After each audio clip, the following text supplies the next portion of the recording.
नमस्कार विद्यार्थियों, हमारे यूट्यूब चैनल में आपका फिर से एक बार हार्दिक स्वागत है। दोस्तों, अपनी चैप्टर चल रहा है direct and indirect speech, other name narration. इसके अलावा इसे अपन रिकॉर्डेड स्पीच भी कह सकते हैं। इसके मैंने आपको 3 रूल बता दिया। रूल नंबर 4 लिखो। अब इसमें कौन कौन सी चीजें चेंज हुई देखो।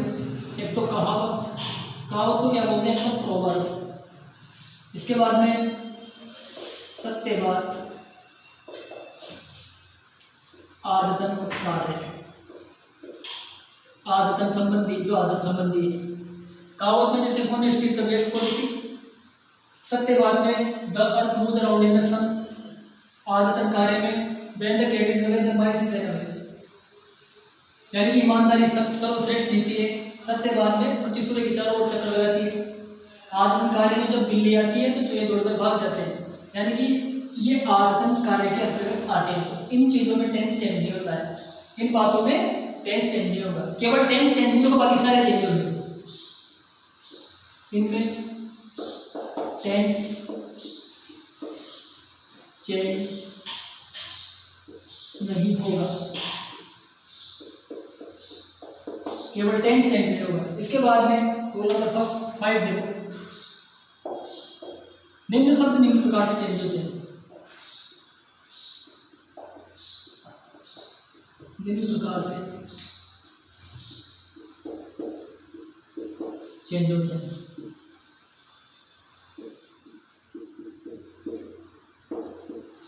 इनडायरेक्ट में बदलने के लिए कुछ शब्दों को निम्न प्रकार से बदला जाता है। जैसे दिस का क्या हो जाएगा, दैट हो जाएगा।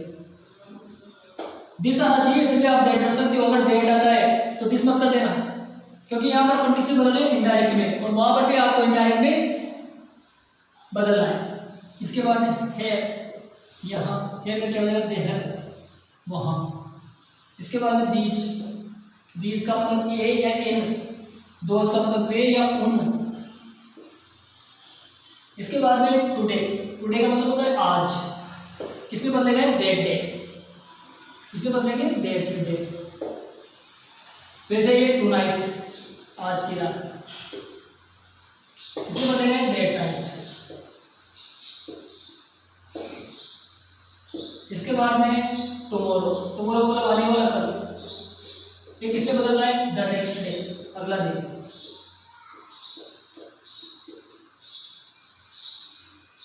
इसका आप स्क्रीनशॉट लीजिए, पहले डिस्कस करते हैं।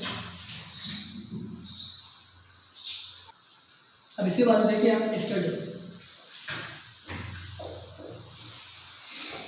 का मतलब होता है बीता हुआ कल, यानी कि द प्रीवियस डे, पिछला दिन। प्रीवियस का मतलब होता है पिछला, द प्रीवियस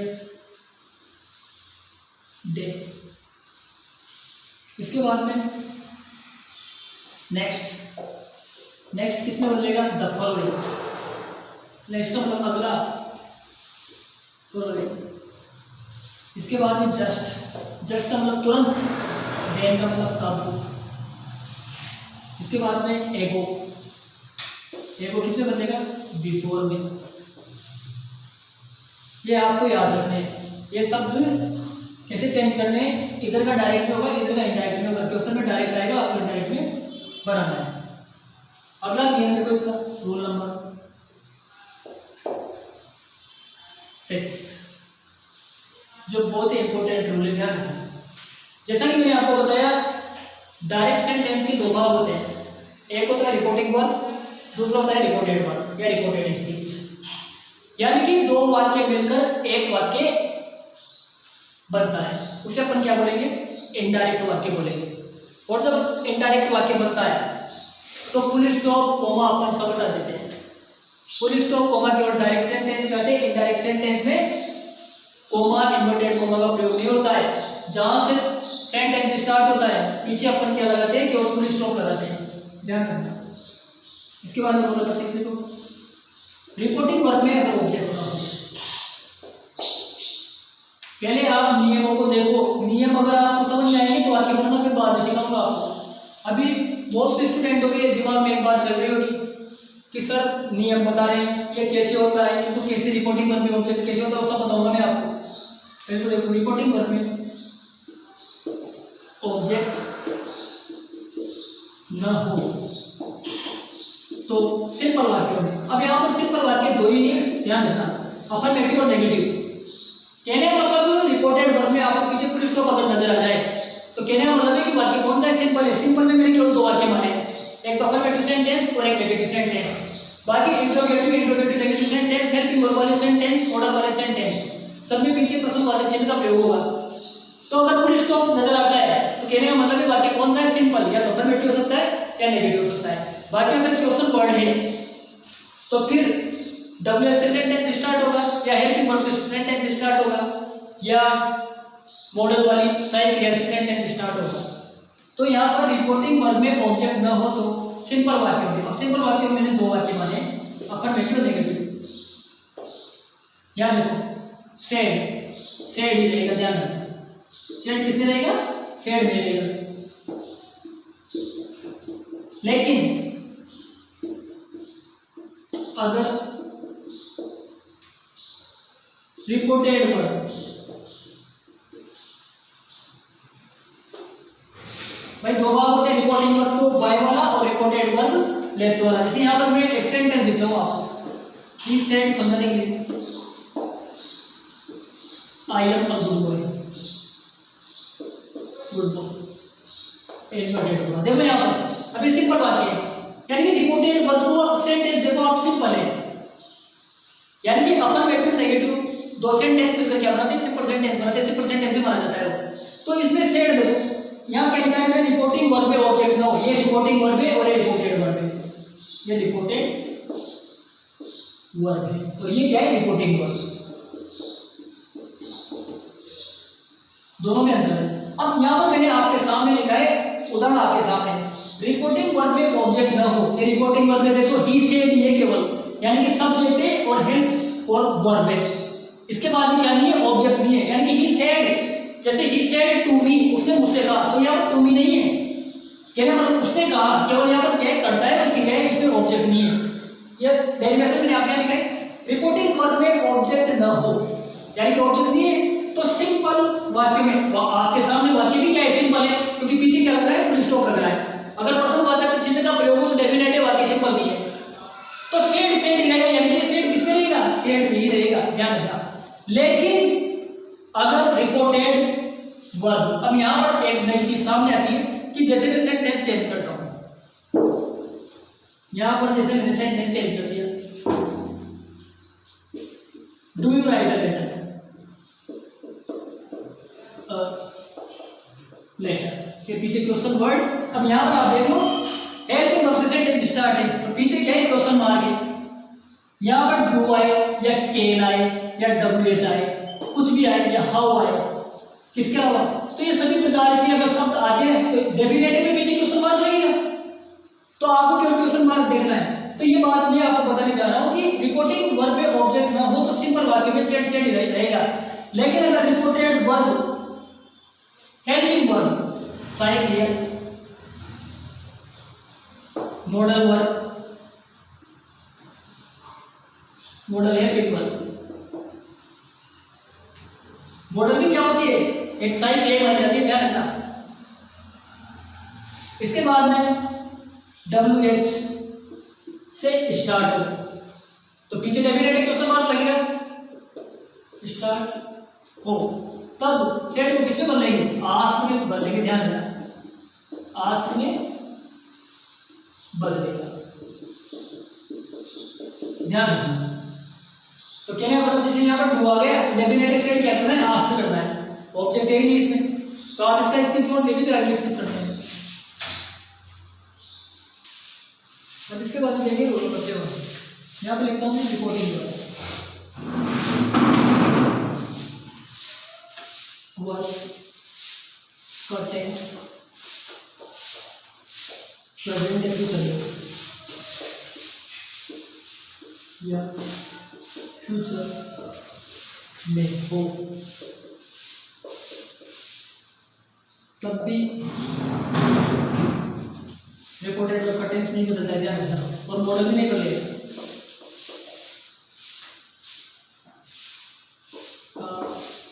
टेंस और मॉडल चेंज नहीं होगा, बाकी सब चेंज कर दें।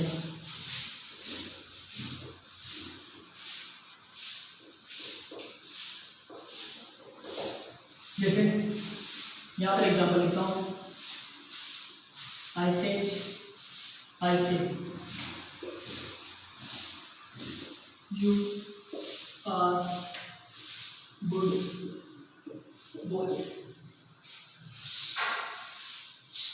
यहाँ पर अब एक चीज ध्यान रखना, ये तो आ गया आई से, टेंस कौन सा है? प्रेजेंट। मैंने यहाँ लिखा है रिपोर्टिंग वर्ब का टेंस प्रेजेंट हो तो रिपोर्टेड वर्ब का टेंस और मॉडल में बदलता है, ध्यान रखना। तो इसमें टेंस चेंज नहीं होगा, तो सीधा कैसे लिख देंगे? आई से। इसके बाद में कनेक्टिव लगा तो सिंपल बात है, कनेक्टिव लगेगा दे। अब उसके बाद में जो इंपॉर्टेंट बात आती है यू, यहाँ पर क्या है? सेकंड पर्सन है, तो सेकंड पर्सन किसके अनुसार बदल रहा है? ऑब्जेक्ट के अनुसार। लेकिन सेंटेंस में क्या नहीं है? ऑब्जेक्ट नहीं है, तो ऑब्जेक्ट अपन को मानना पड़ेगा। ऑब्जेक्ट अपन कुछ भी लिख सकते हैं, फिर उसी के अकॉर्डिंग अपन को क्या लगानी है? साइड किया। जैसे देखो यहाँ पर आई से मैंने कहा, किससे कहा? अब इसमें मैंने उससे कहा या उससे कहा, यानी कि लड़के के लिए ही, लड़की के लिए हर, तुमसे कहा, उनसे कहा, कुछ भी आ सकता है, तो अपन के हिसाब से मानना है केवल। जैसे अपन ने क्या माना? आई से टू हिम, मैंने उससे कहा, तो इसे अपन क्या मान ले? हिम मान ले थोड़ी देर के लिए, टू हिम, जबकि ऑब्जेक्ट क्या है इसमें? अननोन है। तो सेकंड पर्सन हमेशा किसके अनुसार बदलता है? ऑब्जेक्ट के अनुसार। तो अपन प्रोनाउन चेंज करके नहीं करेंगे, ध्यान रखना। तो अपन यहाँ पर कुछ भी लिख सकते हैं। अब यह थोड़ा सोचने की बात है, मैंने कहा, किससे कहा? या तो तुमसे कहा, या उनसे कहा, या उससे कहा, या हमसे कहा, कुछ भी लिख सकते हो। कोई सा भी एक प्रोनाउन यहाँ पर लिख सकते हो, क्योंकि सेकंड पर्सन अपन को बदल रहा है। जैसे अपन ने आई से टू हिम, मैंने उससे कहा, यानी कि यहाँ पर कुछ देर के लिए मान लो हिम आया, तो हिम का सब्जेक्ट क्या होगा? ही हो जाएगा, ही। इसके बाद में टेंस चेंज होता ही नहीं, तो प्रेजेंट कंटिन्यू, तो प्रेजेंट कंटिन्यू में रहेगा, केवल ही के साथ क्या आ जाएगा? इज आ जाएगा, ही इज गुड बॉय। इस प्रकार अपन को क्या करना है? चेंज करना है। ये डायरेक्ट है, ये इनडायरेक्ट सेंटेंस है, ध्यान रखना। यहाँ पर अगर ऑब्जेक्ट नहीं है और सेकंड पर्सन यू है, थर्ड पर्सन तो चेंज होता ही नहीं, थर्ड पर्सन तो थर्ड पर्सन ही आ जाता। अगर फर्स्ट पर्सन हो जाता तो ये क्या आ जाता उसकी जगह पर। अब सेकंड पर्सन है तो मानना पड़ेगा अपन को, ठीक है ना? कुछ भी मान सकते हो, ये जरूरी नहीं कि ही लिखो। आई से टू यू, मैंने तुमसे कहा, यहाँ पर अगर यू है तो यू का सब्जेक्ट क्या बनेगा? यू बनेगा, यू आ जाता। अगर मैंने उनसे कहा दे, तो इसकी जगह पर दे आ जाता। तो यहाँ पर कुछ भी लिख सकते हैं अपन, है ना? क्या अपन के ऊपर डिपेंड करता है, या अपन को केवल मानना है। तो इस प्रकार से यहाँ पर देखो जो लिखा है रिपोर्टिंग वर्ब का टेंस प्रेजेंट है, फ्यूचर में, ये प्रेजेंट टेंस है। यहाँ पर जैसे ये होता आई विल से फ्यूचर, कभी चेंज नहीं होता, सेम टू सेम ऐसे आ जाता हो। ये बात ध्यान रखना। तो रूल नंबर 7 आपको क्लियर होता है, आप इसका स्क्रीनशॉट लीजिए, डिस्कस कर लें। रूल नंबर 8 देखिए, रिपोर्टेड वर्ब। यहाँ पर देखो रिपोर्टेड वर्ब, यानी पीछे वाला रिपोर्टेड वर्ब का सेंटेंस अगर सिंपल हो, वही बात आ गई, सिंपल में अफर्मेटिव नेगेटिव आएगी। का सेंटेंस अगर सिंपल हो तब कनेक्टिव कौन सा लगाना है? तब कनेक्टिव डेट लगाएंगे ना, डेट लगेगा। तथा सेड को किसमें चेंज कर देंगे? अगर ऑब्जेक्ट है तो तथा सेड टोल्ड में चेंज हो जाएगा, ध्यान रखना। सेड कहां पर आएगा? रिपोर्टिंग वर्ब में, इधर रिपोर्टिंग वर्ब, इधर रिपोर्टेड वर्ब। जैसा मैंने आपको वाक्य बताया, यहाँ पर लिखा है रिपोर्टेड वर्ब का सेंटेंस अगर सिंपल हो, सिंपल में अफर्मेटिव नेगेटिव इन्वॉल्व होगा, ध्यान रखना। तब कनेक्टिव डेट लगेगा। क्या कनेक्टिव लगाएंगे? डेट लगाएंगे, तथा सेड इसमें चेंज कर देंगे, टोल्ड भी चेंज कर देंगे ना, ध्यान रखना। इसके बाद में देखो रूल नंबर 9, रिपोर्टेड वर्ब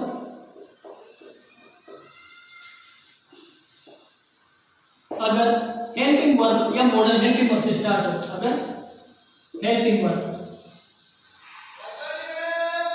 अब हेल्पिंग वर्ब में टेंस की सारी क्रिया भी आती है और मॉडल की सारी क्रिया भी आती है ना, वर्ब से शुरू हो, ध्यान रखना। इसमें टेंस की भी आ गई और मॉडल की भी आ गई, तब कनेक्टिव क्या लगेगा? इफ लगेगा, ध्यान रखना।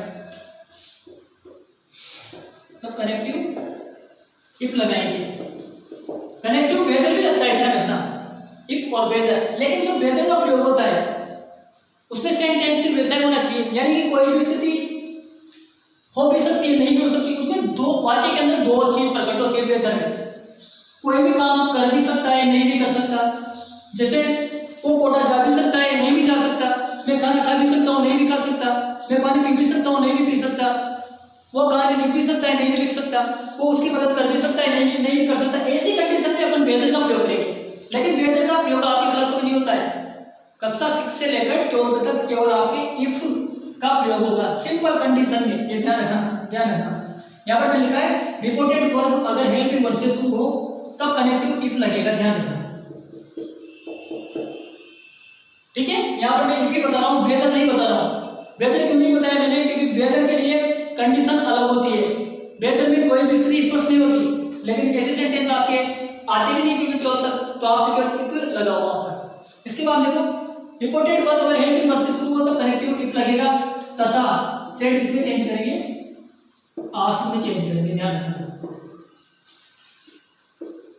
बदलेंगे। अब इसके बाद में रूल नंबर 9, ध्यान रखो, ये तो हो गई सिंपल वाक्य, अफर्मेटिव नेगेटिव की कंडीशन, उसमें सेट किसमें बदलेगा, टोल्ड में कनेक्टिव देट लगेगा। रिपोर्टिंग वर्ब का हेल्पिंग वर्ब से शुरू हो, हेल्पिंग वर्ब में दो प्रकार की वर्ब शामिल है, मॉडल और टेंस की, तो कनेक्टिव क्या लगेगा, इफ लगेगा, ध्यान रखना, तथा सेट किसमें चेंज करेंगे, आस्क में बदलेंगे। इसके बाद थर्ड पोजीशन जो लास्ट है वो है डब्ल्यूएच वाले सेंटेंस की। अब डब्ल्यूएच में हाउ भी आता है, व्हाट भी आता है, वेयर भी आता है, व्हाई भी आता है, हु भी आता है, ऐसे शब्द आते हैं, तो उनमें कनेक्टिव नहीं लगता है। डब्ल्यूएच वाला सेंटेंस कहाँ होगा, रिपोर्टिंग वर्ब में, सेंटेंस में कनेक्टिव नहीं लगेगा, ये क्लियर बता दिया मैंने आपको, नहीं लगेगा, यानी कि इसमें कनेक्टिव नहीं लगा है अपन, तथा सेट किसमें बदलेगा, आस्क में बदलेगा, ध्यान रखना, आस्क में बदलेगा। और एक इंपॉर्टेंट बात, कोई सा भी सेंटेंस हो जिसमें ऑब्जेक्ट हो रिपोर्टिंग वर्ब में, तो सेट टोल्ड में बदलना है और टू हटाना है। जैसे ये आएगा ना सेट टू, तो सेट टू का केवल अपन को क्या करना है, ये सेट टू या लिखता हूं मैं टोल्ड, टू हटेगा, ध्यान रखना, टू हर सेंटेंस में हटाना है सिंपल वाक्यों में, क्योंकि अभी तक जो रूल चल रहे हैं वो सिंपल इनडायरेक्ट है, ध्यान रखना। इसके बाद में चलते हैं अलग टाइप के, डायरेक्ट इनडायरेक्ट दो प्रकार के होते हैं, एक सिंपल टाइप और एक अदर टाइप, अन्य। तो अन्य में रूल अलग होता है, अन्य में टेंस का प्रयोग नहीं होता है, अन्य दूसरे प्रकार से बदलते हैं। कोई सेंटेंस जैसा भी आता है दूसरे डायरेक्ट इनडायरेक्ट में टू भी आ जाता है, तो टू नहीं हटाना पड़ता अपन को, लेकिन इनमें हटाना पड़ता है। अब ये क्या है, सिंपल प्रकार के, सिंपल प्रकार के डायरेक्ट सेंटेंस में जब उनको अगर अपन इनडायरेक्ट में चेंज करेंगे तो टू हटाएंगे, सेट टू का क्या हो जाएगा, टोल्ड हो जाएगा, ये टोल्ड कर देंगे, टू हटा देंगे। यहाँ पर सेट टू आस्क में बदलेंगे, टू हटा देंगे, यहाँ पर लिख देता हूँ टू रिमूव कर दो, हटा दो। इसी प्रकार यहाँ देखो डब्ल्यूएच वाले सेंटेंस में कनेक्टिव नहीं रहेगा, सेट टू आस्क में बदलेगा, यहाँ पर टू हटेगा, टू पढ़ते ही बैठेगा, सिंपल भाषा में, ध्यान रखना, क्योंकि अभी अपन क्या पढ़ रहे हैं, ये जो रूल पढ़ रहे हैं ये सिंपल सेंटेंस के पढ़ रहे हैं, एग्जाम में 4 डायरेक्ट इनडायरेक्ट आते हैं, ध्यान रखना। तो दो तो आते हैं सिंपल वाले जो मैंने आपको बता दी, दो आते हैं डिफिकल्ट अन्य, उनको मैं बाद में बताऊंगा, पहले अभी ये बताने हैं ना। तो यहाँ पर देखो डब्ल्यूएच वाले सेंटेंस में कनेक्टिव नहीं लगेगा, तथा सेट किसमें बदलेगा, आस्क में बदलेगा और टू हटेगा। आप इसका स्क्रीनशॉट लीजिए, फिर आगे डिस्कस करते हैं। इसके बाद में आप देखिए रूल नंबर 10, बहुत इंपॉर्टेंट रूल है, ध्यान रखना। ये रूल तो सारे इंपॉर्टेंट हैं, जब तक अगर आप रूल को नहीं पढ़ोगे तब तक आप इनडायरेक्ट में सेंटेंस नहीं बना पाओगे। अब यहाँ पर देखो, जैसे मैं एक सेंटेंस लिखता हूँ, ही सेड टू मी, इसके आधार पर समझो आप, he said to me why are you going to Kota, Kota. अभी मैं आपको क्या बता रहा हूँ, सेंटेंस बनाना नहीं बता रहा, सेंटेंस रूल खत्म होने के बाद में एक एक सेंटेंस समझाऊंगा आपको, तो सवाल लगाओ। अब यहाँ पर देखो, ए नंबर डाला, रिपोर्टेड वर्ब का सब्जेक्ट, रिपोर्टेड वर्ब का सब्जेक्ट अगर फर्स्ट पर्सन हो, फर्स्ट पर्सन में क्या कहते हैं, फर्स्ट पर्सन हो, फर्स्ट पर्सन में क्या क्या आते हैं, आई वो भी, ध्यान रखना, आई वो भी ये किसमें आते हैं, फर्स्ट पर्सन में। एक बात और देख लो यहाँ पर, ही सेड टू मी, जैसे कुछ मान लो I am a good boy, एक सेंटेंस में नहीं आप देखिए, एक और लिख देता हूँ, ही सेड टू मी, समझाने के लिए केवल, do you read a story, ये 3 सेंटेंस मैंने यहाँ पर लिखे हैं आपके सामने, तीनों सेंटेंस को आप ध्यान से देखो। अब यहाँ पर देखो, रिपोर्टेड वर्ब का सब्जेक्ट अगर फर्स्ट पर्सन हो आई वो भी, अब फर्स्ट पर्सन क्या है, आई, ये आई आ गया फर्स्ट पर्सन, रिपोर्टेड वर्ब कौन सा ये वाला, ये किसके अनुसार बदलेगा, रिपोर्टिंग वर्ब के सब्जेक्ट के अनुसार, रिपोर्टिंग वर्ब है, क्या करना इसे अपन क्या बोलेंगे, रिपोर्टिंग वर्ब बोलेंगे, और ये क्या है, रिपोर्टेड वर्ब है, ध्यान रखो। तो तीनों वाक्य मैंने इस वजह से लिखा है ताकि आप जब ये नियम देखें तो नियम को देखने के बाद सेंटेंस को आप अच्छी तरह से देखें। यहाँ पर मैंने लिखा है रिपोर्टेड वर्ब का सब्जेक्ट अगर फर्स्ट पर्सन हो, और फर्स्ट पर्सन में क्या क्या आते हैं, आई और भी, तो हमेशा ध्यान रखना अगर आई है तो किसके अनुसार बदलेगा, तब वह रिपोर्टिंग वर्ब के किसके अनुसार बदलेगा, सब्जेक्ट के अनुसार। रिपोर्टिंग वर्ब का सब्जेक्ट क्या है, ही, यहाँ पर लिख लो रिपोर्टिंग वर्ब के सब्जेक्ट के अनुसार बदलेगा, कहने का मतलब जो सब्जेक्ट आई है ना, तो आई की जगह पर क्या आ जाएगा, ही आ जाएगा, ध्यान रखना। और ही किसमें आएगा, कैपिटल स्मॉल लेटर में, क्योंकि सेंटेंस आगे से स्टार्ट होता है, ये छोटा लिखना है, के अनुसार बदलेगा। अब इसके बाद में सेकंड पोजीशन है, फर्स्ट पर्सन में आई आते हैं और बी आते हैं, बी को परमानेंट अपन किसमें बदलेंगे, दे में, ध्यान रखना, सेंटेंस कोई सा भी हो, बी दे में बदला जाएगा, परमानेंट जाएगा, यानी कि बी को अपन किसमें बदलेंगे, दे में बदलेंगे। तो ये तो दिया फर्स्ट पर्सन की डिटेल क्लियर, यानी कि फर्स्ट पर्सन क्या होता है, आई होता है और बी होता है, बी को परमानेंट दे में बदलना है, और आई किसके अनुसार बदलेगा, रिपोर्टिंग वर्ब के सब्जेक्ट के अनुसार, ये सब्जेक्ट है रिपोर्टिंग वर्ब का और ये ऑब्जेक्ट है। सेट टू हटेगा परमानेंट को, पहले मैंने बता दिया। अगर यहां पर लिखो रिपोर्टेड वर्ब का पर्सन सेकंड हो, अब सेकंड पर्सन में कौन आता है, यू, सेकंड पर्सन क्या होता है, यू हो, तब यहां पर लिखा है अगर रिपोर्टेड वर्ब का पर्सन यू हो, तब यू कौन सा पर्सन होता है, सेकंड पर्सन, तब वो किसके अनुसार बदलेगा, ऑब्जेक्ट के अनुसार, तब वह ऑब्जेक्ट के अनुसार बदलेगा, ऑब्जेक्ट कौन सा, रिपोर्टिंग वर्ब का के अनुसार बदलेगा, ध्यान रखना, किसके अनुसार बदलेगा, तब वो ऑब्जेक्ट के अनुसार बदलेगा। अब यहाँ पर देखो यू वाला सेंटेंस देखो, ये यू है, ध्यान रखना, इसमें भी यू है, तो ये क्या है, रिपोर्टेड वर्ब का सब्जेक्ट है, why are you going to Kota, तो ये किसके अनुसार बदलेगा, ये ऑब्जेक्ट के अनुसार बदलेगा, कहने का मतलब ऑब्जेक्ट कौन सा, मी के अनुसार, तो मी का क्या बनाएंगे अपन, सब्जेक्ट, क्योंकि यहाँ पर अगर सब्जेक्ट है तो इसको अपन सब्जेक्ट में ही बदलेंगे, ध्यान रखना, तो मी का क्या सब्जेक्ट बनता है, आई, यू की जगह पर क्या आ जाएगा, आई आ जाएगा। तो यहाँ पर क्या मैंने, अगर रिपोर्टेड वर्ब का पर्सन सेकंड यू हो, तब वो ऑब्जेक्ट के अनुसार बदलेगा। अब तीसरी कंडीशन है, यहाँ पर देखो, ये तो एग्जाम्पल, ये तो उदाहरण है, ध्यान रखना, 1 2 3, ये 3 तो वाक्य है समझाने के लिए, फॉर एन एग्जाम्पल, है ना, यहाँ लिख देता हूँ फॉर एन एग्जाम्पल। इसके बाद में रूल नंबर 10 क्या, 10 कहाँ से स्टार्ट है, रूल नंबर 10 का ए मैंने यहाँ पर लिखा दिया, रिपोर्टेड वर्ब का सब्जेक्ट अगर फर्स्ट पर्सन हो, आई और बी, तो वो रिपोर्टिंग वर्ब के ऑब्जेक्ट के अनुसार बदलेगा, तो यानी कि आई को किस पे बदल देंगे, सब्जेक्ट के अनुसार, बी का परमानेंट क्या कर देंगे, दे कर देंगे। इसके बाद में ए नंबर हो गया, बी देखो यहाँ पर, अगर रिपोर्टेड वर्ब का पर्सन सेकंड और सेकंड पर्सन यू होता है, यू का मतलब तुम और यू का मतलब तुम सब, एक वचन भी होता है, बहुवचन भी होता है, अंग्रेजी में वर्ब बहुवचन भी फॉलो करता है, ध्यान रखना, इसके अनुसार बदलेगा, ऑब्जेक्ट के अनुसार बदलेगा। अब सी पॉइंट देखो, अगर रिपोर्टेड वर्ब का पर्सन थर्ड हो, यानी कि ही सी इट दे और किसी का नाम, तो कोई चेंज नहीं होगा, ध्यान रखना, जैसे यहाँ पर ही आ जाता है, यहाँ पर ही सी इट दे और के कोई का नाम आ जाता, तो सेम वही लिख देते, उसमें कोई चेंज नहीं होता। अगर रिपोर्टेड वर्ब का पर्सन। थर्ड, अब थर्ड में क्या क्या आते हैं?